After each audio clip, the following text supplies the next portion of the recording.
अरे छोड़िए ना आप मुझे। इंस्पेक्टर साहब, किस जुर्म में आप हमें गिरफ्तार कर रहे हैं? अब सल्यूटामोल के साइड इफेक्ट्स के बारे में पढ़ना जुर्म कब से हो गया? आपने मुझे फिर पकड़ लिया।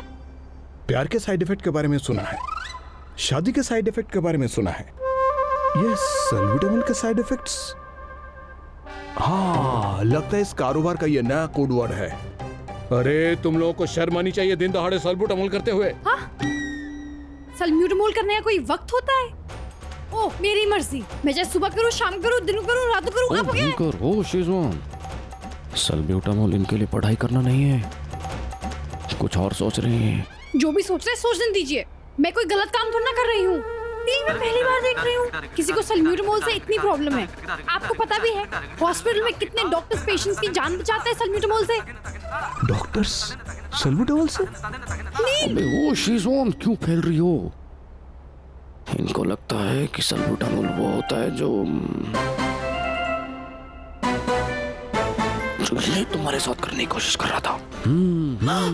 राहुल बिलाखवत, छी छी छी। तो नील, इनको लगता है कि हम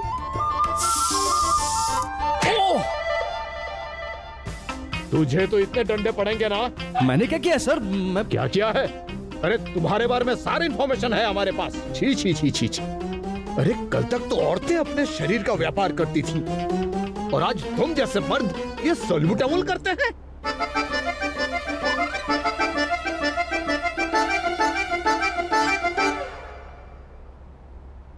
देखिए सर, आपको लगता है कि मैं वो पेशे से हूं? What nonsense is this? Inspector साहब, आपको ना बहुत बड़े वाली मिसअंडरस्टैंडिंग हो गई है कि क्या सल्यूटामोल करेंगे। आपको पता है, मैं इनके पास जाती हूँ ना तो ये डर के भाग जाते हैं। बल्कि सच तो ये है कि ये मेरे पति हैं। पति? जी सर, आपको तभी से वही तो समझाने की कोशिश कर रहे हैं कि हम दोनों पति पत्नी हैं। हाँ। और सर, मैं महंत माधव आनंद व्यास जी का बेटा हूँ, नीलकंठ ध्यानी। सर मैं चाहत ध्यानी और ये नील ध्यानी। व्यास जी का बेटा? आई कार्ड दिखा। है ना सर, आईडी है। प्लीज नहीं, आप छोड़िए मुझे। आपने क्या पकड़ के रखा है? ये लीजिए।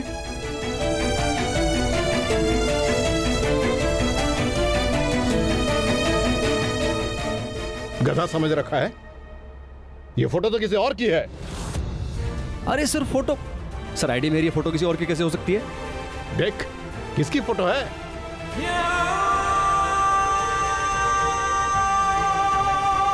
इंस्पेक्टर साहब, वो एक्चुअली इनके साथ एक बहुत बड़ा हादसा हुआ था, इसीलिए इनकी फेस की सर्जरी हुई है। इनके फेस पे काफी जख्म थे। चुप! झूठ पे झूठ, झूठ पे झूठ। ले चलो। झूठ क्यों बोलेंगे सर? एक सेकंड, आप व्यास जी से बात कीजिए। पहले मेरी बात सुनिए। मैंने नीलकंठ को मीरावस्थी के नाम से इतने सारे संदेशे भेजे, पर उसने मेरे किसी भी संदेशे का उत्तर नहीं दिया। पता नहीं क्यों।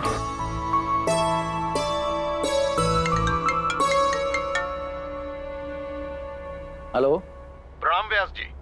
प्रणाम। मैं सदर थाने के इंस्पेक्टर मान सिंह बोल रहा हूँ। कष्ट के लिए माफी चाहता हूँ। हमने स्वास्तिक लॉज में रेड किया था। वहाँ पर हमने बहुत लोगों को पकड़ा है।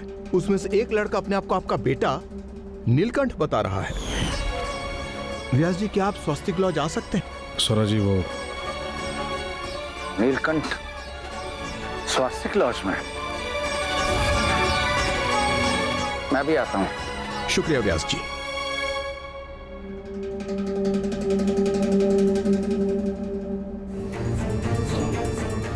इसका मतलब नीलकंठ और चाहत उस मूर्ति के बारे में पता ना लगा ले।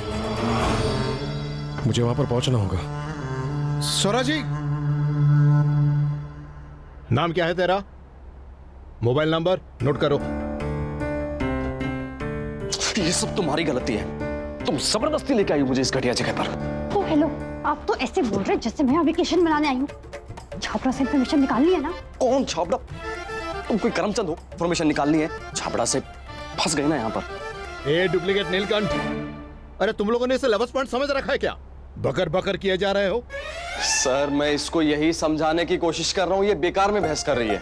और आपको एक बात बताऊं, ये अपनी गलती कभी मानती नहीं है सर। इसको समझ में नहीं आ रहा। दिन रात आलू के चिप्स खा खाकर इसकी मोटी बुद्धि के साथ इसका ईगो भी मोटा हो गया। आप आपको लगता है मुझ में ईगो है? इंस्पेक्टर साहब, कम से कम 15 मिनट तो जान रहे हैं ना आप मुझे। आप सच सच बताइए, क्या आपको मैं ईगो वाली लड़की लगती हूँ? बताइए ना। नहीं। वही तो। तुम दोनों अपनी बातों में मुझे फंसा के यहाँ से फरार होना चाहते हो ना? मेरा नाम मान सिंह है और सिंह की पकड़ बहुत मजबूत होती है। कांस्टेबल, हथकड़ी लगाओ दोनों को। Lady constable. हथकड़ी क्यों सर? किया क्या है कोई ये तो बताएगा। अरे सर क्या कर रहे हैं सर आराम से। हथकड़ी लगाओ। चलो। 1 मिनट, मुझे वॉशरूम जाना है। हथकड़ी खोलिए। तुम तो कह रही थी ना तुम्हारा पति है, साथ में लेके जाओ।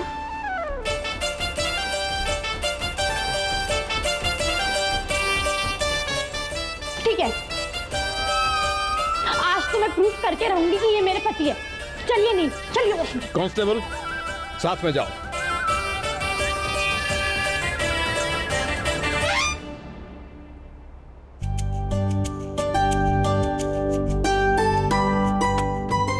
तुम कंट्रोल नहीं कर सकती थी क्या? घसीटती हुई यहाँ तक ले आई मुझे। रिलैक्स कीजिए ना, आपको हर बात पे इतना स्ट्रेस लेना जरूरी होता है? चुप।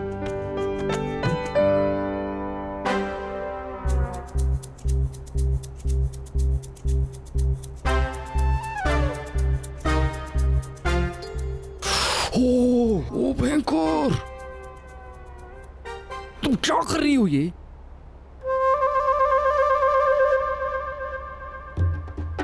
चाँद please please please please please please. Neel, नहीं, देखिए नहीं, ना। नहीं, नहीं, नहीं, अरे नहीं। आंखें खोलिए अपने। नील, आंखें खोलिए। ऐसा तो सिर्फ आपने फिल्मों में देखा होगा ना।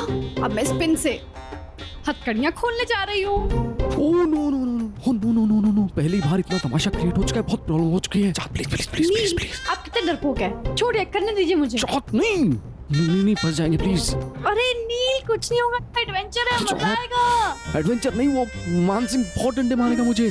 प्लीज चाँद, नो नो।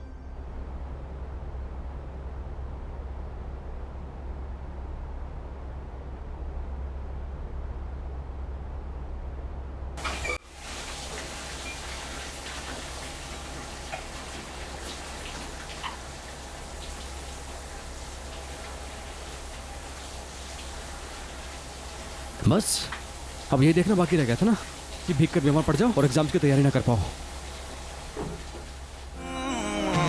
कितनी फिक्र है आपको मेरी पढ़ाई की।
इतना टाइम क्यों लग रहा है? बाहर आओ।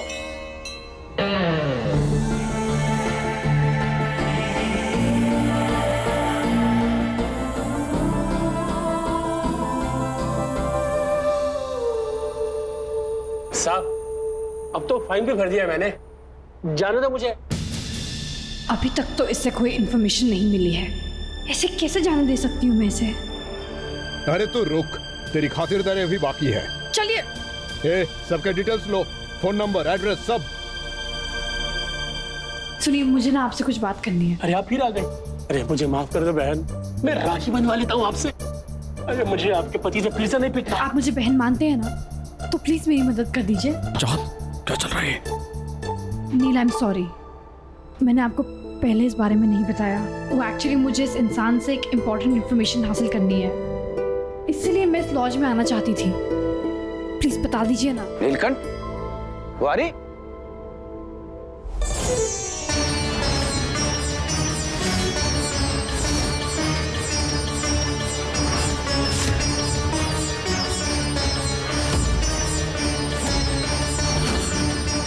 तुम लोग यहाँ क्या कर रहे हो?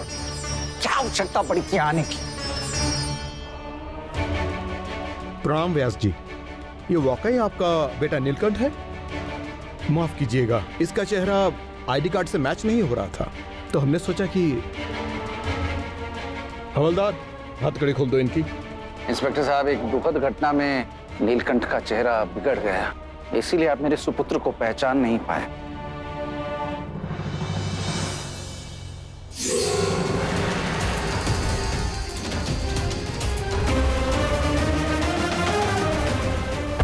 नील, वो आदमी भाग रहा है, प्लीज पकड़िए उसे।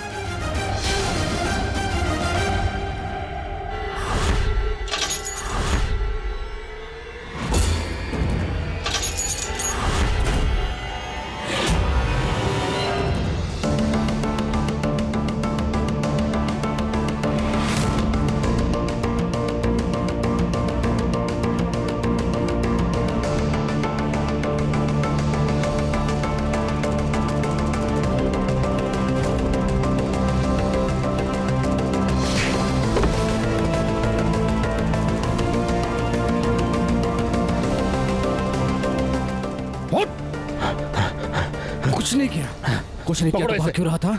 हाँ? चाहत क्या काम है तुम्हें इस आदमी से? ये छाबड़ा जी हैं, ये मूर्तियां बनाते हैं। उस शाम जब लोहे की फैक्ट्री में वहाँ वो हादसा हुआ था ना, सेम वैसी की वैसी मूर्ति वहाँ मिली थी जैसे हमारे मंदिर में है। और नील, वो नकली मूर्ति इन्हीं की बनाई हुई है।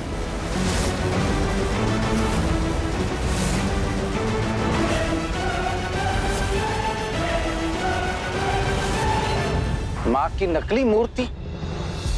ऐसा घृणास्पद कार्य कौन करवा सकता है? बाबा, हो सकता है ना जिसने भी वो नकली मूर्ति बनवाई हुई हो, वो सोने की असली मूर्ति को चुराना चाहता हो। और जैसे उसने नील को देखा, वो घबरा गया और उसने घबराहट में नील पर जानलेवा हमला कर दिया। हे प्रभु, यानी किसी और के अपराध का दंड चुकाया है मेरे नीलकंठ ने।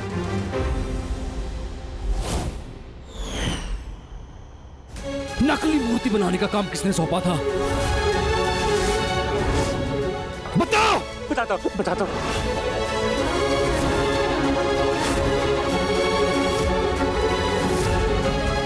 मुझे मूर्ति बनाने का काम भूपेंद्र डोबरियाल ने दिया था।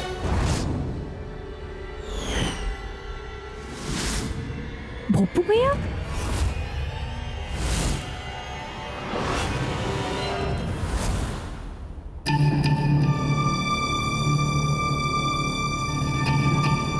छाबरा, वो जो लड़की चीख रही है ना चाहत, वो जरूर तुझसे पूछेगी कि नकली मूर्ति बनाने का काम तुझे किसने सौंपा था। तुझे सिर्फ एक ही नाम लेना है, भूपेंद्र डोबरियाल। नहीं, किसी का भी नाम लेगा तू बचने के लिए। बचपन का भाई जैसा दोस्त है मेरा वो, समझा? भोपू मुजरिम नहीं हो सकता है। इस बात की गारंटी मैं भी ले सकती हूँ। भोपू भैया कभी ऐसा काम नहीं करेंगे। वैसे नीलकंठ, तूने मुझे बताया था ना कि भूपेंद्र की आर्थिक परिस्थिति कुछ ठीक नहीं है, और हो सकता है कि गरीबी की मजबूरी में आकर उसने कदम उठाया। हाँ भाई जी, आप ही की बिक्री है, और वैसे भी धंधा मंदा चल रहा है। नहीं नहीं, मैं आप सबको बोल रहा हूँ, भोपू ऐसा नहीं कर सकता है। हम भूपेंद्र को वर्षों से जानते हैं, उसके अंदर इस प्रकार का छल कपट हो ही नहीं सकता। लेकिन व्यास जी, हमें तहकीकात के लिए भूपिंदर से पूछताछ तो करनी ही होगी। किस बात की पूछताछ? आप तो वही बिलीव करेंगे ना जो आप करना चाहते हैं। मैं तब से बोल रहा हूँ, मैं ही नील हूँ, मैं ही नील हूँ। आपने बिलीव किया नहीं किया ना? मैं फिर से बोल रहा हूँ कि भोपू मुजरिम नहीं है। वैसे नीलकंठ, तू सही कह रहा था। मुझे भी लगता है कि भूपेंद्र ऐसा काम नहीं कर सकता, लेकिन अगर इंस्पेक्टर साहब कह रहे तो हमें उन्हें एक बार जांच करने देनी चाहिए। एक बार बेकरी की तलाशी ले लेंगे, उसके बाद पता चल जाएगा कि भूपेंद्र निर्दोष है या नहीं।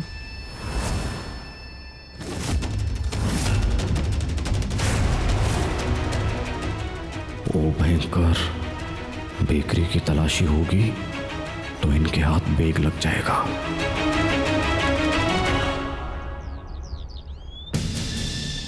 अच्छी तरह से तलाशी लो, अच्छी तरह से।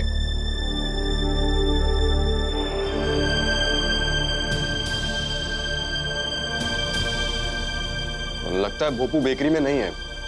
तो क्या हुआ इंस्पेक्टर साहब, तलाशी ले लीजिए, आपको यकीन हो जाएगा कि भूपेंद्र ऐसा नहीं है। अच्छी तरह से देखो, उस अलमारी के पीछे भी।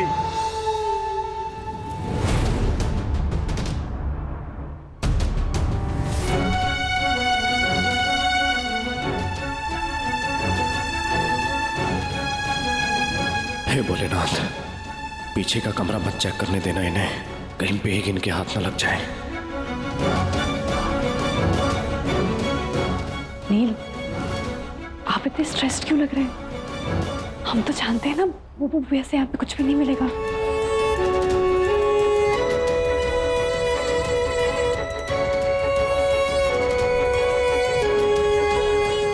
हवलदार, उस बंद कमरे को खोलकर अच्छी तरह से तलाशी लो। जी सर। ओ भयंकर, ये तो पीछे के कमरे की तरफ जा रहा है।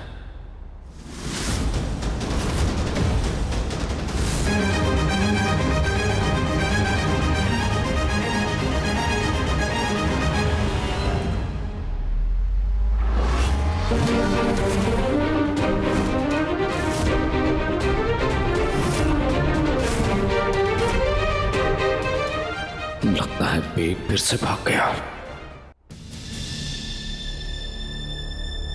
नील भाई जी, ये सब क्या हो रहा है? हाँ भोपू, ये लोग बोल रहे हैं कि तूने मंदिर की नकली मूर्ति बनवाई है।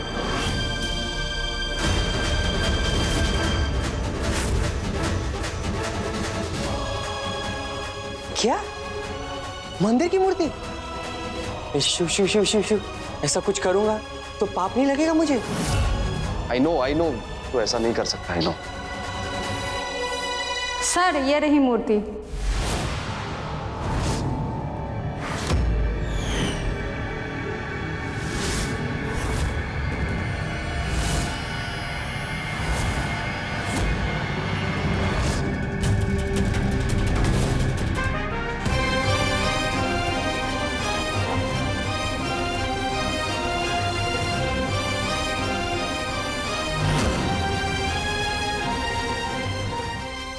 भोलेनाथ, क्या जरूरत थी तुझे ये करने की?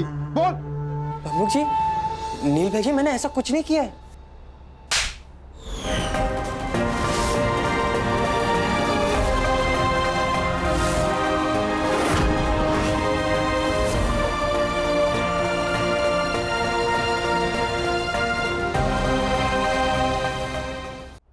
भाई जी, मेरा विश्वास कीजिए, ये मूर्ति कहाँ से है मुझे नहीं पता।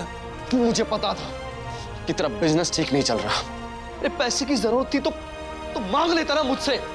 ये गबन करने की क्या जरूरत थी तुझे? पीढ़ियों से जिस मूर्ति की रखवाली हमारा परिवार करते हुए आया है, तू उसको चोरी करने निकला था। और तुझे क्या लगा, तू पकड़ा नहीं जाता? नील, कुछ बहुत गलत हो रहा है। आई नो बुबू भैया ऐसा नहीं कर सकते। इनफैक्ट ये मूर्ति तो मैंने खुद अवस्थी जी के पास से लाकर कमरे में रखी थी।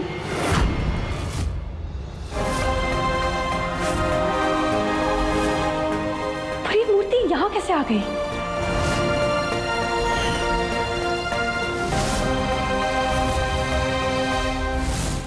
तो इसमें इतना चौंकने वाली क्या बात है? हम सब जानते हैं कि भूपेंद्र का हमारे घर में आना जाना लगा रहता है, और तुझे अपना दोस्त मानता था ये।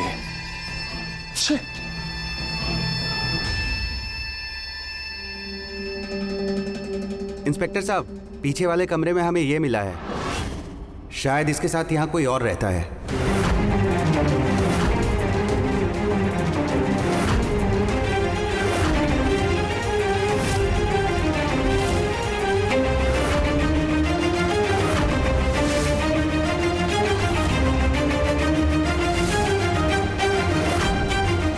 है ये कुर्ता? किसका है ये कुर्ता?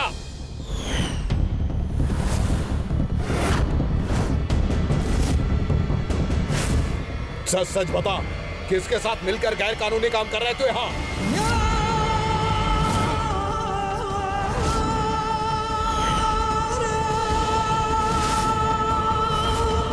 कहीं भोपू सबके सामने बता ना दे कि ये कपड़े बेच के हैं।